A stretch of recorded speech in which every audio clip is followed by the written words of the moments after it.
Suivez sur RDI pendant tous les Jeux Olympiques l'actualité, les résultats et les réactions des athlètes guyanais au JO 2020 dans le journal des JO de Tokyo présenté par Jérôme Guiteau. Du lundi au dimanche sur 105.1 tous les jours à partir de 11h et sur notre chaîne YouTube RDI avec les soutiens de nos athlètes de Guyane, la collectivité territoriale de Guyane, Sport 2000, Yoplait Guyane, frais et local, tous les atouts pour gagner et Coca-Cola, la boisson olympique depuis plus de 100 ans. RDI, premier sur le sport. Bonjour, le ciel est tombé sur la tête des Français cette nuit. Le colosse Teddy Riner s'est incliné en quart de finale des poids lourds contre Bachaïev, un judoka russe d'1m75 contre les 2m04 du double champion olympique. Une erreur, un manque de patience et le russe a juste poussé sur les jambes pour faire chuter le Guadeloupéen. Une désillusion alors que cette journée devait être l'apothéose d'un judo tricolore en feu. Autre déception, l'épée masculine perd contre le Japon alors qu'ils avaient la touche de la gagne. Yannick Borel se mêle un peu dans son agressivité, le Japon touche 2 fois de suite. 45-44, la France était invaincue à l'épée en équipe depuis Sydney en 2000. La palme de l'espoir déçu revient au BMX. La France avait 4 finalistes, dont 3 chez les hommes, sur 7 partants. Résultat, 0 médaille. 2 Français se gênent, un chute, puis la Guadeloupéenne de Bondy, Axel Etienne, se précipite un peu, mauvaise trajectoire et le bronze lui échappe. Elle termine 7e. Elle aura beaucoup appris pour les Jeux de Paris dans 3 ans. Heureusement, Romane Dicot n'a pas besoin d'engranger de l'expérience. La judokate de 21 ans, invaincue depuis ses 17 ans, a terrassé ses adversaires jusqu'en demi-finale qu'elle perd contre la cubaine Ortiz.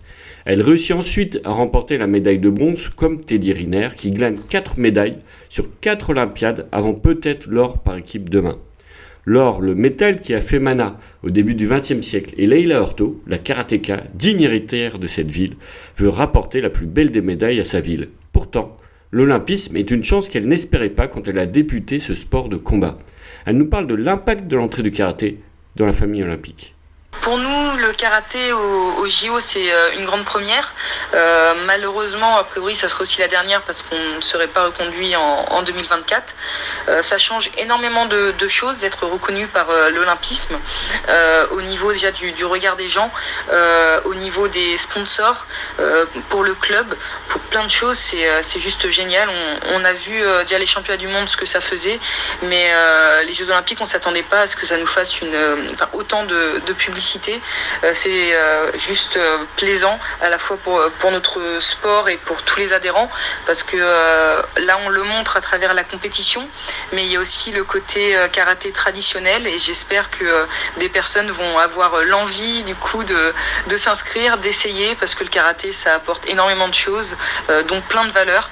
Donc voilà, ça nous met en avant à la fois moi et puis après le karaté. Donc voilà, c'est juste génial. On retrouve Leila jeudi 5 août à partir de 22h pour sa journée. Même jour mais au petit matin dès 5h30, les frères Mawem commenceront leur combiné en escalade. Michael et Bassem se préparent méticuleusement dans le village à Tokyo. Eux aussi profitent de l'entrée de leur sport dans les 5 anneaux. On rentre dans un monde d'athlètes de haut niveau. Aujourd'hui on se considère comme ça depuis longtemps, mais je pense qu'il manquait quelque chose, cette petite chose qui te permet de se dire on a passé un cap et c'est ce qui s'est passé là, c'est ce qu'on voit en fait, on remarque aujourd'hui dans le village, c'est qu'on est entouré de monstres autour de nous, d'athlètes hors normes et nous ça nous confirme qu'on en fait partie et c'est top de pouvoir vivre ça. Un podium avec les frères Mawen est-il possible, Michael ? Un podium avec les frères Mawem est envisageable, oui, il est envisageable. Va être difficile, mais il est envisageable. Après, voilà, aujourd'hui, on se concentre à se préparer pour arriver au jour de la compète le plus en forme possible, avoir notre plus belle escalade et ça donnera ce que ça donnera. Et on sait très bien que si on fait notre best compète, la meilleure des compétitions, c'est à ce moment-là tout est possible, voilà. Et aujourd'hui, on concourt avec les 20 meilleurs de la planète dans chaque discipline, et les 20 meilleurs qui sont bons dans une discipline, les 20 meilleurs qui sont bons dans 2 disciplines, même dans 3. Donc voilà, le classement il n'est pas fait. Il faut que tout le monde soit à son meilleur niveau et je pense que le résultat on le verra à la fin. Mais c'est sûr qu'on va se battre et y aller à fond pour aller le plus loin possible. L'olympisme donne une autre aura à l'escalade qui se pratique sur mur, mais prend une autre dimension sur les falaises calcaires des gorges du Tarn ou d'ailleurs, ce dont est dépourvue la Guyane. Mais un mur amovible est apparu cette année. Il parcourt les communes pour le plus grand plaisir des petits. Pourra-t-on voir le développement de cette discipline chez nous avec l'aide des Courrouciens Mawem? Aujourd'hui, nous, bien sûr, on va continuer de développer, sauf que voilà, on habite en France, et donc voilà, nous, on a des projets d'ouverture de salles d'escalade, de continuer à développer l'escalade, mais où on habite, je pense qu'aujourd'hui, les personnes les mieux placées pour pouvoir développer l'escalade, c'est des acteurs qui sont en Guyane et non en dehors de la Guyane. On espère quand même que les prochains gymnases des futurs collèges et lycées n'oublieront pas d'incorporer quelques voies d'escalade sur les murs. Cela semble une évidence, mais pas pour tout le monde. Une autre évidence, mais qui doit se vérifier, il s'agit de la supériorité de l'équipe de France de handball, emmenée par Béatrice Edwige, sur la Russie. Le match se déroule à 2h15 du matin. Une défaite éliminerait la France dès la phase de poule. Masaka. Impossible comme on dit au Japon. On croise les doigts pour cette équipe vice-championne d'Europe cette année. Sportez-vous bien et à demain.